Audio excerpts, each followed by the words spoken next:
मैं SC. Mishra from Mahatma Gandhi शिक्षण संस्थान दरभंगा, वर्ग नवम, विषय हिंदी, पाठ्यक्रम अ, पाठ्यपुस्तक क्षितिज, पाठ संख्या 2।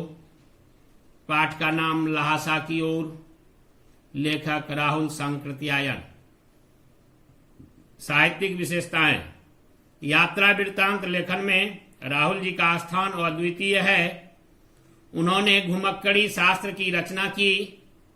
उन्होंने घुमक्कड़ी के लाभ का विस्तृत उद्देश्य बताया तथा यात्रा को ही घुमक्कड़ का उद्देश्य बताया। इससे मनोरंजन, ज्ञानवर्धन, अज्ञात स्थानों की जानकारी के साथ साथ भाषा का सांस्कृतिक आदान प्रदान भी होता है। भाषा शैली। राहुल जी ने अपनी रचनाओं में परिनिष्ठित एवं शुद्ध भाषाओं का प्रयोग किया है। उनकी रचनाओं में तत्सम, तद्भव के साथ साथ अरबी, फारसी, हिंदी की बोलियों के रोचक शब्दों का प्रयोग हुआ है। लोकोक्तियां तथा मुहावरों की प्रयोग से भाषा की रोचकता बढ़ गई है। पाठ का सारांश। लहासा की ओर नामक पाठ लेखक की प्रथम तिब्बत यात्रा से लिया गया है। उन्होंने सन 1929-1930 में नेपाल के रास्ते यह यात्रा की थी।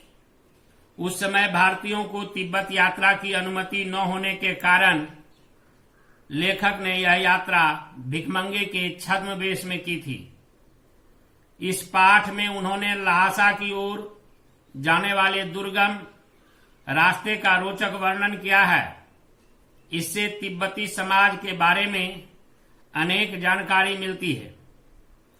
लेखक ने तिब्बत की अपनी यात्रा नेपाल तिब्बत के मार्ग से ही की थी, क्योंकि तब फरी कलिंगपोंग का रास्ता नहीं खुला था। इसी रास्ते से हिंदुस्तानी वस्तुएं भी तिब्बत जाती थी। यह व्यापारिक तथा सैनिक रास्ता था। इस पर जगह जगह फौजी चौकियां और किले बने हैं, जिनमें चीनी सेना रहती थी। कुछ किलों में किसानों ने अपना डेरा जमा लिया था। लेखक ऐसे ही परित्यक्त किले के पास चाय पीने के लिए रुके थे। तिब्बत में यात्रियों के लिए कुछ अच्छी बातें हैं तो कुछ तकलीफें भी। यहाँ जाति पाति, छुआछूत, पर्दा प्रथा जैसी कुप्रथा नहीं है। लोग अपनी घरों को खुला रखते हैं। थोंगला के आखिरी गांव में उसे मित्र सुमति के जान पहचान के लोग मिले। इस कारण लेखक को ठहरने के लिए अच्छी जगह मिल गई। 5 साल बाद लेखक जब भद्र यात्री के वेश में घोड़े पर सवार होकर आए, तब उन्हें जगह नहीं मिली और उन्हें एक निर्धन झोपड़े में रात बितानी पड़ी।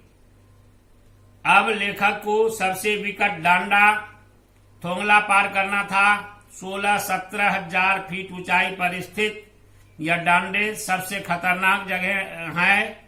यहाँ किसी की हत्या हो जाए तो पुलिस या खुफिया विभाग कोई भी चिंता नहीं करता।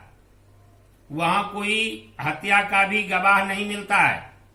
यह डाकुओं के लिए अत्यंत सुरक्षित जगह है। लेखक और उनके साथी भिखमंगे के वेश में थे। जान का खतरा होते ही वे भीख मांगने लगते थे। यहाँ का वातावरण मनोरम था। दोनों ओर पहाड़ थे।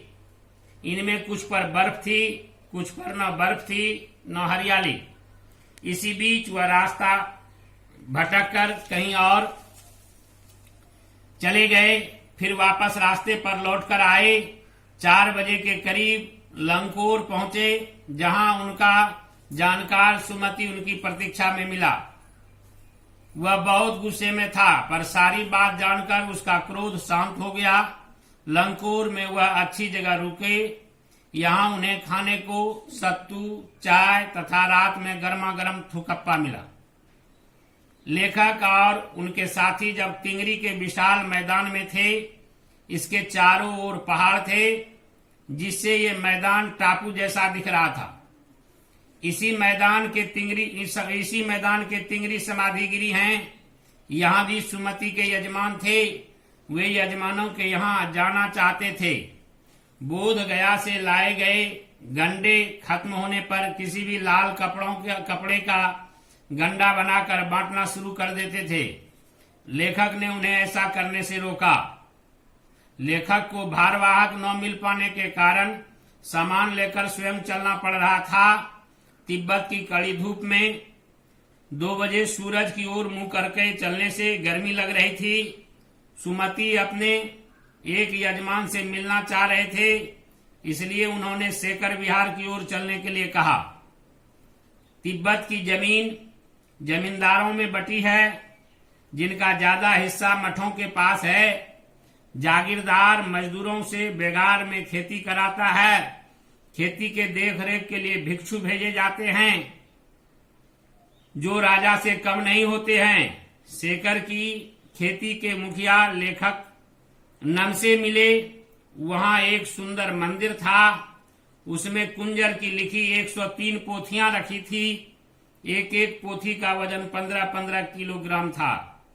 सुमति अनुमति लेकर अपने यजमानों के पास चला गया। तिंगरी गांव वहां से दूर नहीं था। लेखक ने सामान उठाया और भिक्षु नमसे से विदा लेकर चल पड़ा। धन्यवाद।